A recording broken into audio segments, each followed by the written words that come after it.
Monseigneur Potchero est un faux prophète et un véritable imposteur. De Janine Akwavi Agbotse. La plus grande victoire du système RPT-UNIR n'est pas de contraindre les Togolais à le subir depuis plus d'un demi-siècle, mais d'avoir abruti les Togolais et créé un nouveau type de citoyen qui désormais raisonne à l'envers. Nos compatriotes refusent de réfléchir et préfèrent croire les choses les plus invraisemblables. C'est cette situation que tente d'exploiter outrancièrement la dynamique Potchero, machin de briques et de brocs, ramassis de plaisantins opportunistes, qui, après avoir vendu des illusions électorales aux Togolais lors de la présidentielle de février 2020, prétend sans vergogne donner des leçons de patriotisme par la bouche de son gourou, Monseigneur Potchero, baptisé le patriarche de la nation. Malheureusement pour ces serial menteurs, cette situation ne peut durer longtemps. Passés les premiers moments de stupeur, les Togolais commencent à se réveiller et à se poser les vraies questions. Pourquoi la prophétie de Monseigneur Potchero, annonçant la victoire du candidat du Saint-Esprit, ne s'est pas accomplie le 22 février comme révélé? Les Togolais commencent surtout à comprendre que toute l'agitation orchestrée autour de Monseigneur Potchero, dont les propos injurieux et diffamatoires contrastent profondément avec son statut et son âge, ne vise qu'à créer la diversion, au moment où l'heure de rendre des comptes sonne irrémédiablement. Voilà pourquoi la dynamique Potchero envoie le vieux prélat au front pour lire pendant près de 45 minutes, dans une vidéo postée sur les réseaux sociaux, une allocution au contenu querelleur ou même belliqueux, adressée à tous ceux qui auraient refusé de répondre à son appel au secours. Ces reproches visent particulièrement les hautes hiérarchies des églises catholiques et protestantes, de même que Jean-Pierre Fabre, qui, selon le vieux prélat, finira bientôt au bout d'une corde comme son homonyme Judas. Si Monseigneur Potchero est aussi virulent et mauvais, c'est parce qu'au sein de l'opinion, une question circule avec insistance. Je cite: « Pourquoi la prophétie chuchotée par le Saint-Esprit à l'oreille de Monseigneur Potchero ne s'est pas réalisée ?» Fin de citation. La dynamique Potchero, par ses gesticulations, tente d'éviter d'y répondre à tout prix. Les Togolais comprennent avec stupeur et indignation que la prophétie de Monseigneur Potchero ne s'est pas accomplie, tout simplement parce que, conformément à la parole de Dieu, c'était une fausse prophétie.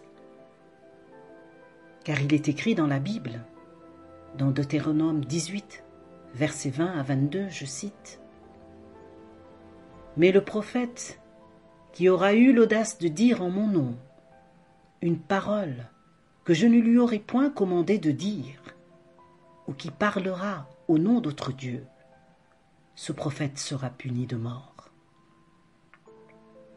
Peut-être diras-tu dans ton cœur: comment connaîtrons-nous la parole que l'Éternel n'aura point dite?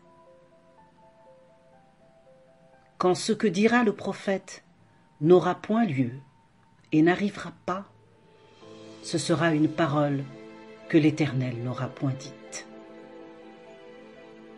C'est par audace que le prophète l'aura dite. N'aie pas peur de lui. Fin de citation. La parole de Dieu est donc claire. La prophétie de Monseigneur Pontgeroult concernant le choix et la victoire du candidat du Saint-Esprit à la présidentielle du 22 février 2020 est une fausse prophétie, parce qu'elle ne s'est pas accomplie. Monseigneur Pontgeroult a inventé ce mensonge pour imposer sa propre volonté. Il est absolument malhonnête de la part de Monseigneur Pontgeroult de s'en prendre à ceux qui, ayant compris la supercherie, ont refusé de le suivre.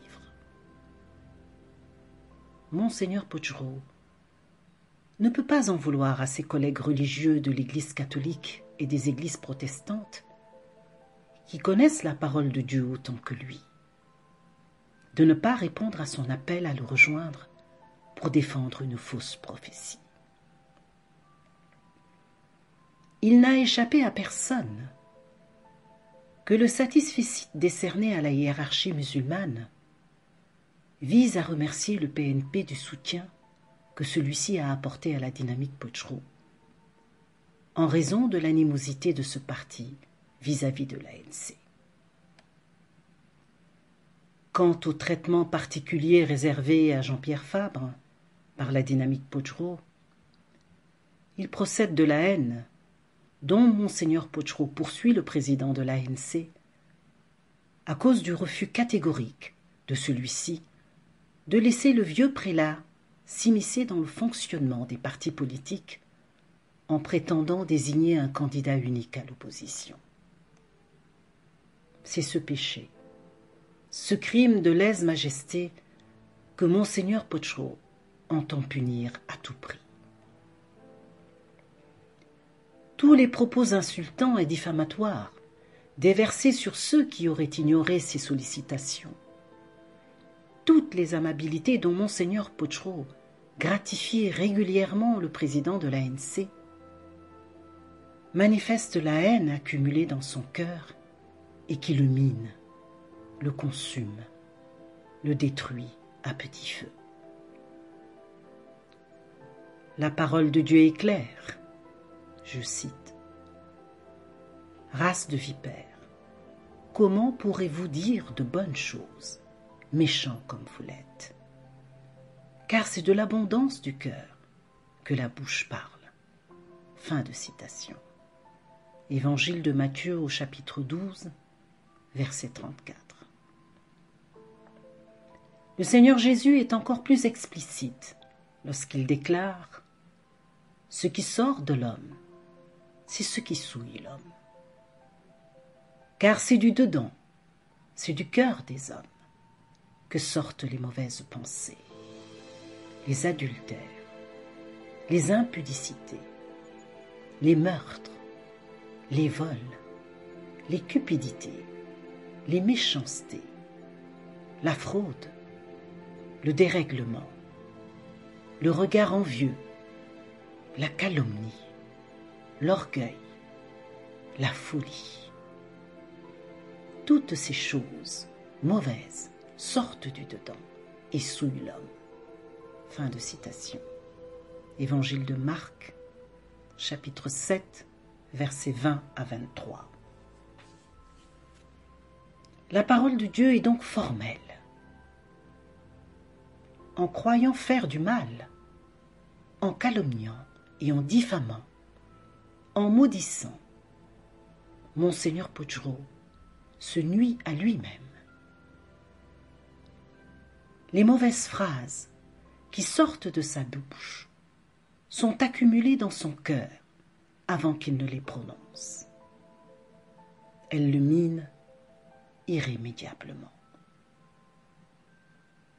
Il est pitoyable que des politiciens ambitieux, opportunistes sans foi ni loi, exploitent l'état du vieil archevêque pour exister sur l'échiquier politique. C'est un abus de faiblesse puni par le code pénal. Lu pour vous par Béatrice Manavi, Akinocho.